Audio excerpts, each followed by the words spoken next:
hindi ang bahay. My God, yuck!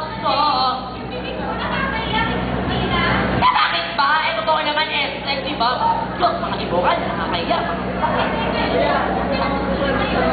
Yun nga po ang problema ko. Eh kung ganun nga po ang mga buti, wala po ang matutuluyan. Meron po ba kayong alam na murang apartment o boarding house na pwede kong matuluyan? Esther, bakit di mo na lang siya patuloyin sa bahay ninyo? Total naman, wala naman doon si Arman, di ba? Sino hong Arman? Ako na, Esther. Alam mo, Iha, for your information, si Arman na nag-iisang anak ni Esther. Etong si Esther, nagkataon naman byuda. So, I guess, pwede ka tumuli sa bahay nila, di ba? Dirty nyo lang po walang anak nyo, Aling Esther. Ayan. Eh, nakakahiya naman po. Ay, naku, Iha, huwag ka lang pakipag sabi naman bakit sa'yo. Ang tanong, sagot, gusto mo ba hindi? Ano? Eh... Good! Yan ang gusto ko sa tao. Diretso kong sumagot.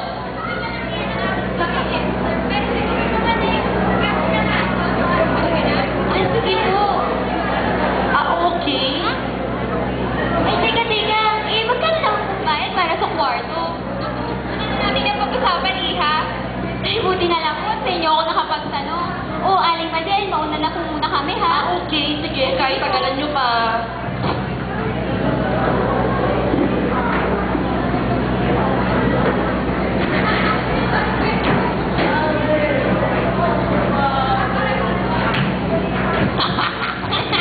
Pare, nakikita mo yung sexy nung kanina si Katansaro. Bababoom! Sexy! Sino? Mas sexy si ano doon? Sila. Biyaga. Sila Briaga. Bababoom talaga yun. Hoy, Aling Esther, bigyan mo ako dyan ng isang lapad. Tsaka ano? Ano?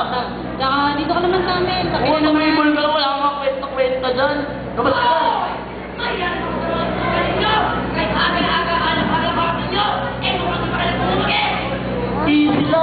Easy lang. Eh, kailangan kami nandito para magbungog. Bigyan mo ako ng practice. Akala mo petix yung pala mali? Akala mo konyo yung pala laki sundo? Akala mo trapo yung pala kakama mo? Akala mo walang matatakbuhan pag ikaw ay mahirapan? Mga kabayan, mukhang nagkakasiyahan ata tayo Oh, akala nyo petix, yun pala hindi. Akala nyo trapo, yun pala katropa nyo. Aba, magandang umaga po, Mayor. Nagkasal po kayo. Magandang umaga, Aling Esther. Alam mo naman, kumikilos na ang mga kalaban ko sa politika. Kaya ganun din ako. Inaasahan ko na sa susunod na halalan ay tangkilikin nyo agad yung lingkod. Di ko kayo pababayaan. Lalaban tayo. Oh, easy lang. Kaibigan ko yan, pare. Tama na yan. Inuman na. Gusto nyo akin?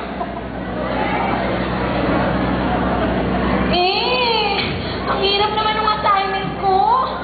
Paano kayo maganda gawin dito? Diego Makabago? Isinilang sa Rosario, Cavite. 38 taong gulang. Nagtapos ng elementaryong San Roque Catholic School. Nagtigil sa pag-aaral at nagtratrabaho bilang kargador sa Balengke. Wow! Reporter? Hindi ako reporter, no? Binasa ko lang itong nasa database sa computer ko. Naku! Patayan ko kay Manager Peter! Manager Peter? Oo! Siya si San Pedro. May mission kasi ako dito. Pero mahigpit nga ang pinagbawal na huwag ako makikipag-usap sa mortal. Pero ngayon nakikita mo na ako at nakakausap pa. Halanak ko! Patay ako nito! Tigil mo nga yung exam mo. Huwag kang mag-alala. Hindi rin ako magtalag tulad ko. May mission lang din ako dito. Talaga? Ano naman yung mission mo dito kung ganon? Simple. Palaganapin ang kasamaan sa mundo. Kamamatay ko pala. Diretso ako agad sa impyerno.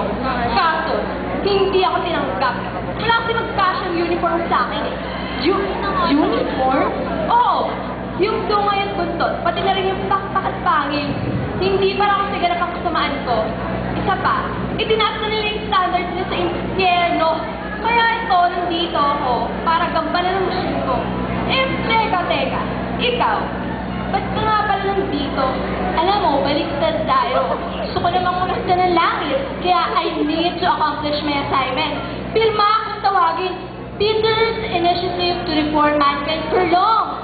And then, yun, titignan ko kung sino ang susunod sa mga batas ng Diyos kung sakaling suspindihin ang mga batas, particular na yung 10 Commandments. Then after that, dun ko nasusundan yung plano ko. Magandang idea yan eh. Teka. Paano mo naman ipaparating sa kanila? Hindi ka pwedeng makipag-usap sa mortal? Nga eh, yun nga yung problema ko eh. Pero, pwede mo ba tulungan? O ano ba? Ituring mo na akong kaibigan. Ako na ang bahala magsabi sa kanila. Nasuspindi na ang lahat ng batas. Mali. Ang sabi ko eh, kung sakali lang namang suspindi ng mga batas, no? Ay nako, gano'n na rin yun. Ay, ako nga pala si Paulita. Paulita. Nagagala kita makilala, Paulita. Ako naman si Juanita. Juanita. Teka lang, no? Bakit nga pala mas gusto mo sa impyerno? Weird. Wala namang kasi ako alam sa langit. At least sa impyerno, marami akong kakilala. Presidente, senador, politiko, artista. O di ba ang saya? Gusto ka ba? O paano? Paalam kaibigan, hanggang sa tayo.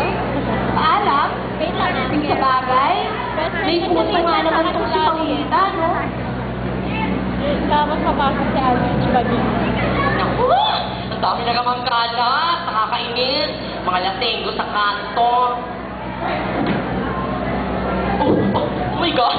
Oh my God! 500,000 pesos! Pang shopping ko ito! Bilang niya agad yun. Yes? Wala. Hindi, wala. Wala akong nakitang wallet eh. Wala. Alam mo yun? Wala. Iha, matalino ko. Walking encyclopedia ito. Kakahiya. Ano ba ito? Talaga? Kung ganon, ang lahat ba ng dapat mong malaman ay alam mo na? Ano? Hindi kita maintindihan. Kaya sabi nito, baliw ba ito? May katokto? May sikreto ang dapat mong malaman. That's impossible. Alam ko lahat ng chismis sa bayan na ito. Talaga? Alam mo na ba? Nasuspendida na ang lahat ng batas sa lupa. Alam mo na ba? Na pwede nang gawin ang lahat ng taong nais niya. At pag namatay, diretso nila kagad sa langit. Dahil siguradong madidismiss sa kanilang kaso. Paano ko naman sila mapapaniwala, Abel? Bakit? Sasabihin mo sa kanila? Hindi ba sikreto ng nating dalawa to? Oo nga, no? Promise, sikreto lang natin dalawa to. Grabe, pwede na. Aasahan ko yan. Hindi. Paalam. Bye! Ano to? Suspended na kaya lahat ng batas? Okay ka lang? Okay naman, Esther. Okay lang ako. Bigyan mo na nga ako ng alak sa kasigarilyo. Bilisan mo. Aba, Madel, kailan ka pa natuto kami naman magigilyo? Makakapanibago ka, ha? Esther, we have liberty na. Pwede na lahat, you know. America, liberty, freedom. O siya, bigyan mo na lang ako ng alak sa kasigarilyo. Bilis!